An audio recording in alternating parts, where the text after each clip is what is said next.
Hello everyone, and welcome to me taking another look at a developer diary for the 19th century grand strategy video game Victoria Free. Or should I say the grand strategy video game set in the 19th century and early 20th century. Because it's not a 19th century video game. Anyway, today the Dev Diary covers mostly the Habsburg monarchy, Austria, Austria-Hungary, and any other iteration that we may come across. They have split this into very neatly into several sections that cover the, let's say, the historical narrative periods that Austria goes through. The first one being the Age of Metternich, or the end of the Age of Metternich, better to say. The game naturally starts out in 1836, that is just a year after the death of Emperor Francis I, Emperor Franz of Austria, ending the period of Franciscan absolutism, as it is sometimes called. And the government of the empire goes not to his son Ferdinand, who is deemed incapable of governing the empire. Instead, it goes to a regency council, panel of ministers, as they say, made up of, Prince Metternich, first of all, then his rival Kolowrat, and several members of the imperial family. As much as we talk about the age of Metternich, Metternich has... It's interesting reading his actions during the period, and I see that the developers might be reading the same books as I've been reading. It's interesting to see during the period when Metternich, even prior to this, when he's trying to influence things in Europe and in Austria, it's interesting to see how limited his power actually is. He is still a very capable minister. He does still wield vast influence and power. He's not this guy that's constantly getting sidelined on everything, but he is getting sidelined on a lot of important things. He outlines all of the options, all that he thinks that should be done, but then does all of the things that he is allowed to do within his purview, within his portfolio, and his portfolio is mostly foreign affairs, some internal security, and so on and so forth. He doesn't really have sway over internal finances of the empire and those sorts of things, like we would interpret with a modern meaning of chancellor, which arises later, which is effectively the first minister, the prime minister of a country. Now, Metternich is relegated to a specific portfolio, and Emperor Franz and other members of the Imperial Council and Cabinet work to keep him there.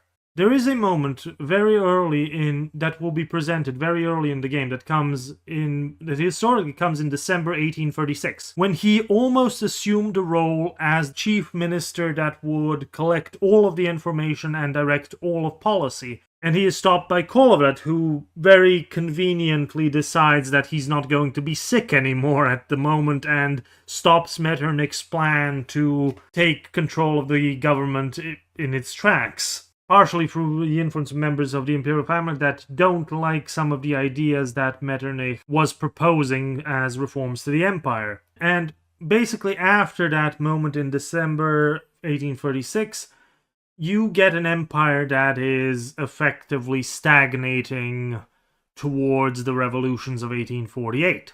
But this is a game, and how do you gamify this? How do you gamify the Age of Metternich? Well, what they did is that they set out a list of goals for the player to maybe accomplish if he wants to change the direction of history. A summary of what might have been Metternich's agenda within the scope of the game is given to you.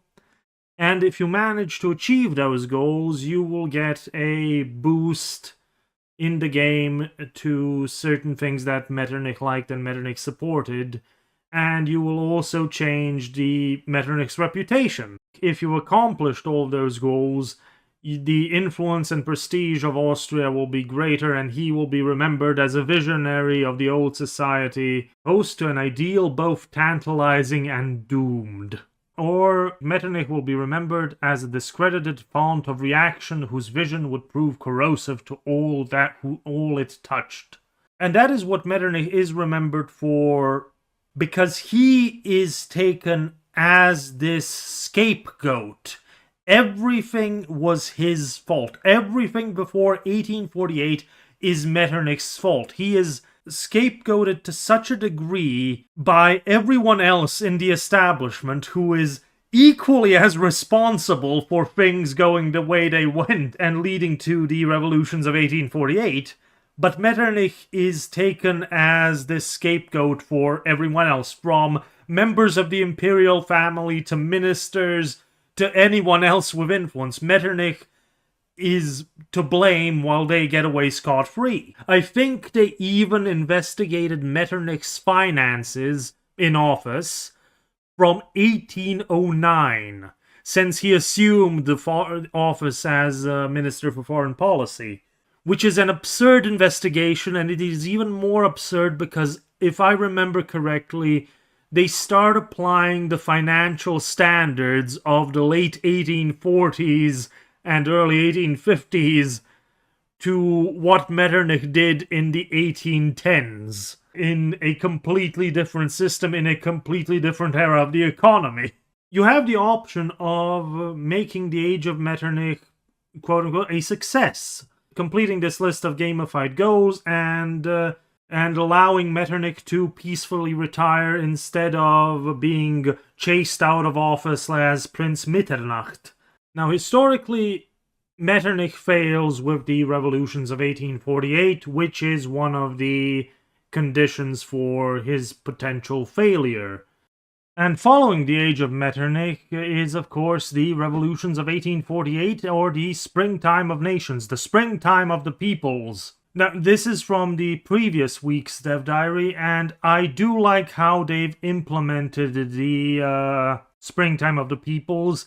They've done a sort of broad brush approach so that it could apply to anywhere in Europe at a certain time. There's a variety of factors that play into it. I do like that they've implemented the potato blight as one of the factors that suddenly starts to that can start to increase radicalism due to shortages of food and everything, to force you into that situation at some point in the game. How they've depicted the revolutions of 1848 is to show that first they start off as the united revolutions of the people. But then you have options to direct the revolutions in a certain way and lead them to a certain outcome. They show off the non-historical methods while also talking about what happened historically, which is that after the initial revolutions, after the initial waves of reforms, as the old order is just scrambling to survive, as is happening in Austria, then the revolutionaries suddenly discover that they are in some ways opposed to each other, and they don't agree on what the revolution should be or how far it should go, which allows for time for the old order to regroup. In Austria's case, it is for the imperial army to come to the scene and start winning and crushing the revolution quite violently.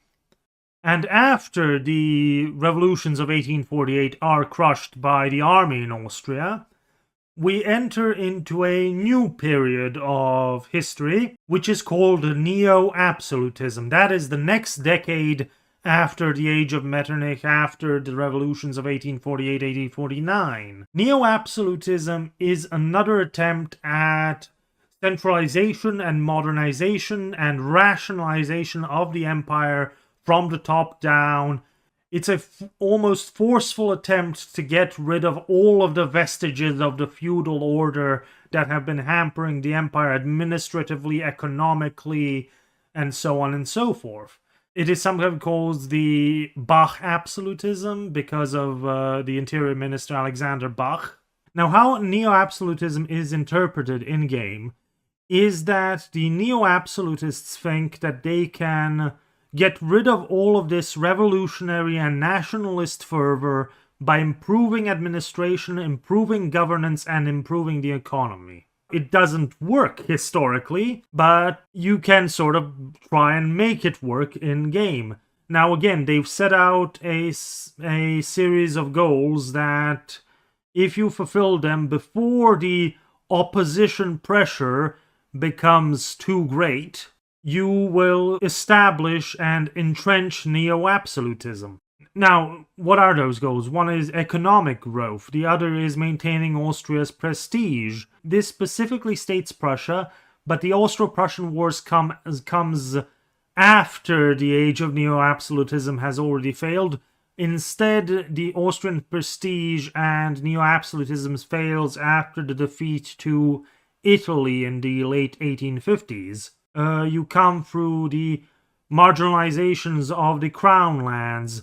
Now, it says the Crown Land Diets, but I don't think the Crown Land Diets are summoned in the neo-absolutist period. They are completely ignored. They're not summoned. Its government from Vienna is absolute. You have to abolish feudalism, which also has very big economic reasons why you want to or need to do that, because internal barriers to trade, land ownerships, tax privileges that are hampering the economy. And the Papal Concord dies here because it is close to ideas of Catholic universalism, to try and create a Catholic state instead of all of these particularist nationalist sentiment. The pillars of Bachianism rest upon four armies: a standing army of soldiers, a sitting army of officials, a kneeling army of priests, and a creeping army of sneaks. That is the spies of the police state. Now, neo-absolutism fails because Italy wins a war against Austria. It fails because Austria finds itself in great economic woes and great debt. The entire economy is extremely finely balanced. It fails because people are angry. Nationalist movements are angry. People want their diets back, their parliaments. It fails because there's opposition to the autocratic system, because people are agitating for other ideals, other movements, because the entire system cannot handle all of the pressure. Now, what comes after neo-absolutism is a decade of uncertainty, a decade of failed experimentation with constitutional systems that then goes into the formation of dualism with Hungary to try and appease the Hungarian national sentiment and get some sort of a working order established in the Habsburg monarchy. Now, while all this is going on in the background, there is this period of great big economic growth in Germany as feudalism is abolished, as all of these new economic opportunities are presenting themselves. That leads to an economic bubble, that leads to a crash in the 1870s. Now, the game gives you the option to either ride this wave of investment and hope that you can maintain economic growth so that it doesn't crash, but if you fail, you experience a severe economic crash. Now we go into a bit more, even more old history, because dualism was the order of the day from 1867 to the end of the monarchy, but dualism was, of course, not satisfactory to everybody. And Croatia and Hungary in 1868 formed another compromise that led to a separation of business into Croatian and Hungarian business in their half of the monarchy. Now, what you have as an option, which was floated around, the three-part monarchy, trialism, wasn't something that was exclusively with Croatia in mind. There were ideas to push for a compromise deal with the Czechs or the Poles, and I think the Polish even got some sort of deal with Vienna, though it wasn't on the scale that Hungary got. But one of the options the game gives you is to form a three-part monarchy with Austria, Hungary, and Croatia as the South Slavic counterpart of the monarchy. Now, the dev diary leaves me with the impression that this is only possible if you have already formed the dual monarchy, which I don't think is exactly the case, because you had these various ideas floating around in the early 1860s about how the empire could be reformed in various ways, which could have led to almost anything if we're being very generous.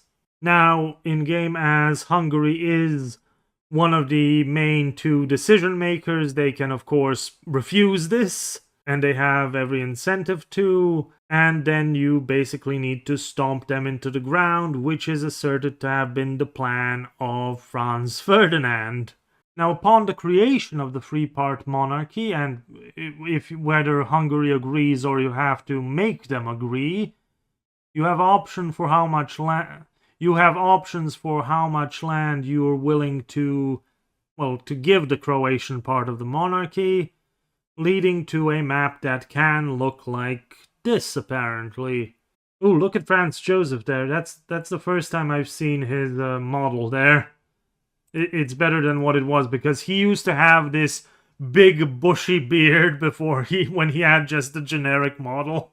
And then, instead of trialism, you have what is known as the federal solution, the ideas being floated around Franz Ferdinand. Now, I have my doubts as to how much Franz Ferdinand wanted to federalize the empire. He certainly wanted to change it very much, but I'm not sure how much the gathering of opposition forces around Franz Ferdinand was making alliances of convenience instead of him making some sort of assured promises to these people that this is how it's going to be. But to achieve the federal solution in-game, you have to make deals with the constituent nations of the empire.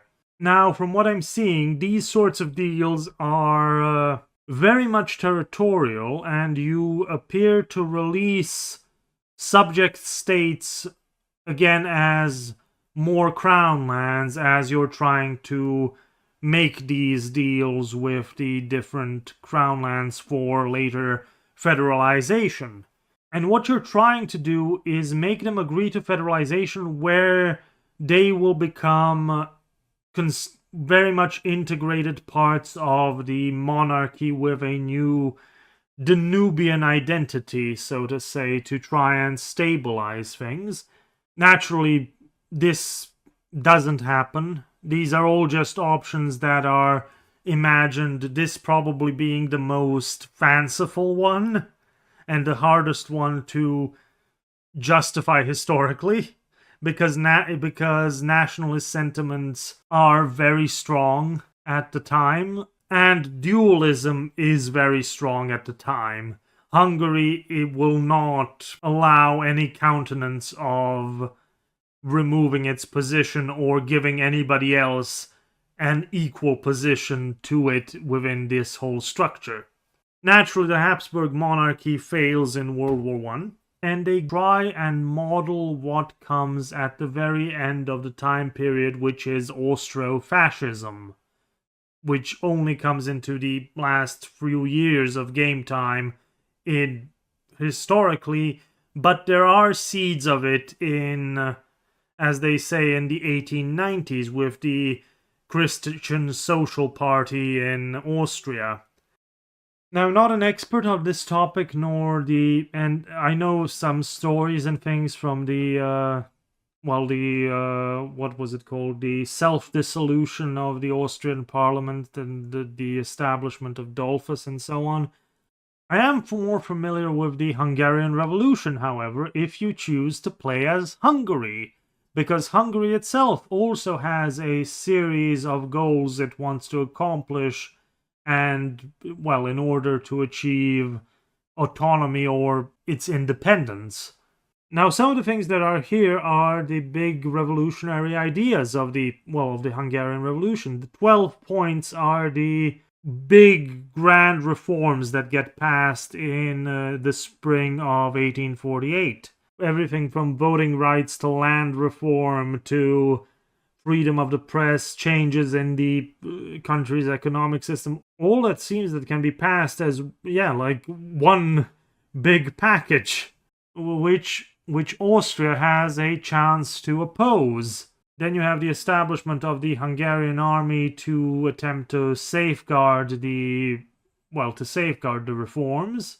Of course, if Hungary attempts to revolt, as it did historically, it faces its own internal rebellions from Transylvania, Slovakia, the Serbs in southern Hungary, and of course the reaction to the revolution in Hungary from Croatia. But of course, in an alternatively historical scenario where the Hungarian Revolution succeeds and the Habsburgs are overthrown, you have the options of either establishing a republic, putting a Hungarian nobleman on the Hungarian throne, or inviting somebody else.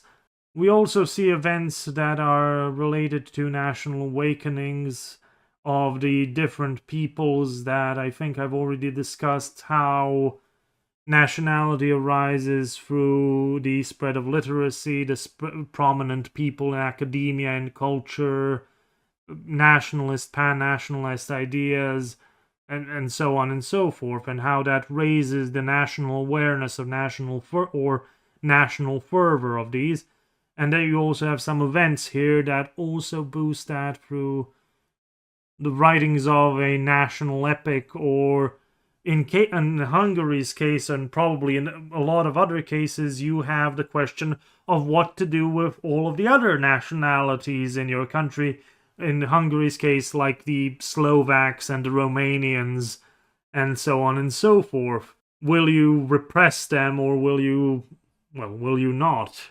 Oh, and here we also have, interestingly, little map markers to show us which countries, which cultures, and where are currently experiencing these national awakening modifiers.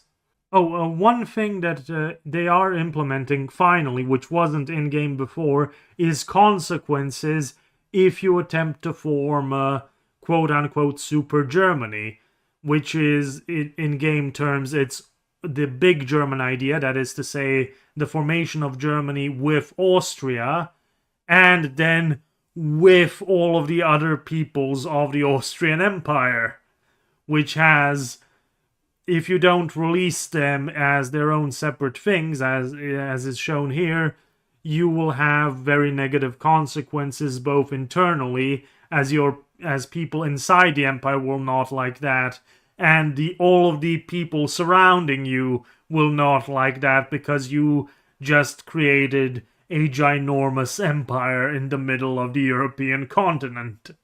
But I think that is pretty much it. I hope I'm able to edit this down into some sort of cohesive whole, and have a nice day, and goodbye.